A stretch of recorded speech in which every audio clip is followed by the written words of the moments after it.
By the way, all these places you perform comedy, who's the easiest audience to please? Who is the toughest audience to please? Who's the most sensitive audience that you walk on eggshells? Well, I would never say that anybody's easy because it's up to you to make it easy, right? They're already there to see you. So that's the easy part. Now the pressure's back on me. Am I going to do this right? Am I going to? Because my goal is always like, if I do a show for you, if you come to see me, I want you to want to come and see me again. Whether it's the same show or a different show, but I want you to be like, we had a good time, I want to go back and see that again. You know, see what he's doing now. So that's always my goal. So no audience is easy per se, but some are, you know, like Singapore's great. You know, I go to Singapore, but I'll never phone it in for any of these places, even if I consider them easy. Is there one where you're like, okay, these guys are going to be super sensitive. Let me be careful with these guys when I say X, Y, Z. Or is that like because you're solid. You're very consistent. You don't hit a lot of topics that, you know, are going to really piss a lot of people off. You have fun with it. You're coming from a different place. It's always about, you know, just putting the light. You know, it's always about like, you know, putting the light on the elephant in the room, basically. You know, it's like, well, guys, we're all here. We know what's happening. Let's just talk about it a little bit. Just not even talk about it. Let's just dissect it a little bit just to see what happens. Russell, for you right now, you know, the last when I'm asking guys about comedy and, you know, your name comes up and I go watch your stuff and I'm like, I remember that. I remember this. I remember that. Like everything I see of you now, I pretty much remember seeing because I laughed my ass off going through the, you know, the search we do as fans watching, you know, professionals like you. Russell Peters, go to filters, views, go to the top, start from the most viewed, and you work your way down. That's what I do as a fan. And one by one, I'm like, I remember that. Yeah, I remember this. You know, in the 80s, it was a full bush. Then it was a landing strip. Yes. Then it was bald. Now it's boom. Yeah. You got you're right. Yeah. You're seeing all this stuff. And then when I talk to some of the guys in the industry, they say, yeah, Russell, you know, just all of a sudden slow down. You know, he still makes people laugh. Everybody loves him. There is no controversy with you. There is nothing like, well, because of what happened with this and what happened with that. You just kind of like, are you at a phase where you're just chilling, having a good time? You don't feel like you want to drive as hard as you did before? No, I still drive as hard as I used to. I mean, it's 35 years. Listen, it goes, you're not going to stay on top forever. It's just impossible. It's one of those, especially in comedy. Maybe in businesses you can, but there's going to be somebody new, brighter, new ideas, you know, prettier face, whatever the deal is. And that's fair. That's just the way, it's the cycle of life. But, you know, I've had a long run and I'm still going. And I mean, like, yeah, sure, you don't see me on a lot of things anymore, but that's more because of me. I don't really, people are like, do you want to do this? Not really. That's what I'm saying. Yeah. So why? Well, no, because now I start to look at things like, is it worth my time? Right. And it's not about, you know, thinking that's not worth my time, but it's like I have so much less time now that I'm like, things got to make sense for me. Like this podcast I've been wanting to do for a long time because I've been watching you for a few years now. I started watching you during the pandemic. And I was getting some great financial advice that I could do nothing with, but I was getting some great financial advice. It's nice when a rich guy tells you about how to make money. You're like, all right, motherfucker, we know you're rich already, all right? You got money as well, man. I mean, I don't. That's the problem. If I did, I wouldn't be on the tour as hard as I was. I got the IRS is what I got.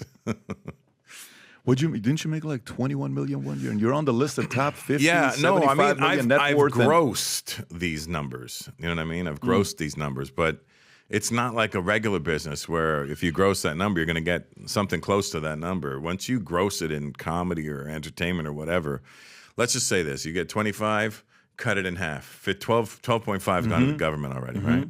Okay, now you got your manager, your agent. They're taking 10 each, but off of 10 each. 10%. Each? Yeah. Off of the 25, now not off 10 million. Not off the 25. 7.5 million. Right, and then you got your accountant who's taking maybe 5%.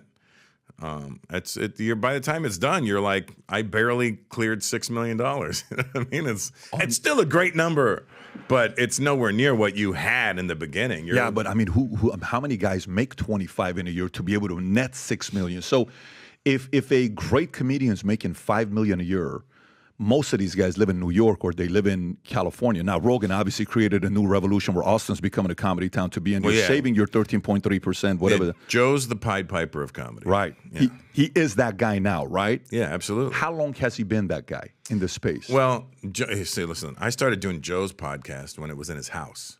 It was in his house in Bell Canyon or something like that out there in California. And the room itself was tiny. It was like, it's smaller than if you put a wall here, it'd be smaller than that space. It was like it was just a tiny little box right beside his garage. It would be me, him, and Red Band. It was on Ustream, and I would go do it there. And I did every iteration of his podcast, wherever he moved it to every time. And listen, his overnight success is not overnight, but is he ahead of the game? And is he he's really smart and really intelligent and very well read and open to changes and open to ideas? Yes, he's all of those things. And, they'll paint him to be whatever they want him to be. He's this, he's that. I'm like, I've met people like who don't know him, like, oh, he's such a, I go, he's not at all like that. He's this, he's definitely not like that, And when they started calling him racist, I was one of the first people to go defend him. I remember that. Because he's just not. You have to be stupid to be a racist, I think. A certain amount of ignorance has to get involved with that. When's the first time you met Joe? I met Joe maybe about 15, 16 years ago. 15, 16 years ago, he was just, UFC had been around for a few years, right? His podcast is going. No, podcast hadn't started yet. When did Joe start the podcast? So you met him pre-podcast. He started in 2010, I think. Got it. Podcast, and I started doing it in 2010. Got it. Yeah. So pre that. So when you meet all these comedians, all these guys, what made Joe different than everybody else? Well, I used to box amateur as a kid, and I did a little jiu-jitsu back in the day, and I started doing it back again now. And so Joe and I connected on the combat sports because we're the same guy in that we don't like team sports. I don't know. I don't like team sports at all. So that's just too much for me to watch. I got ADD. Why do you need 15 people to catch one ball? Just like catch the ball and you chase that guy. I asked him, I said, do you follow any sports? Nope, no sports, nothing. Yeah, he's right. He's just purely. So pot started when? Do you remember 2009? 2009. No. Brian Red Band. Yeah, Red Band started it. Okay, but what made him different? What made him different than everybody else? For him to keep continuing to rise, and now it's no longer he's a comedian. It's no longer he's the UFC announcer. It's no longer, it's what does Joe have to say about XYZ? The world wants to know what Joe has to say.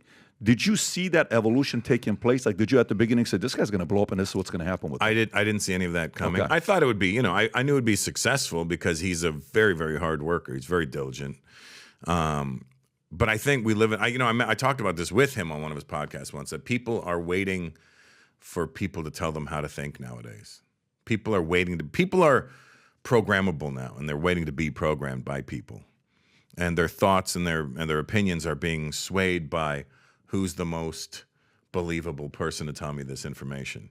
And because Joe's a comic, Joe is also a no bullshit artist. He'll call bullshit on whatever needs to be called on. Mm-hmm. And most people don't do that for fear of whatever backlash they may get. But when you're a comic, you have the freedom of speech. And that's what we're always trying to defend is like, do you like what this person said? No, but that's their right to say it. And that's what we need to maintain, especially in this country. And we're getting to a weird place where you can't say certain things now. And I'm like, how is that fucking helping us?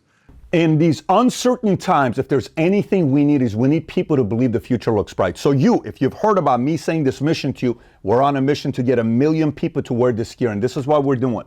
If you buy one of these hats, there's a category of buying one hat, getting the second one free. If you haven't yet worn this gear publicly, go ahead and test it out. Buy some of the gear, wear it in public, and see how many people will stop by and say, you also watch Valuetainment? You also follow PBD Podcast? I do too. Place your order. Go to vtmerch.com, click on the link above or below, place your order, and represent the VT and the PBD Podcast gear. So if you like this clip and you want to watch another one, click right here. And if you want to watch the entire podcast, click right here.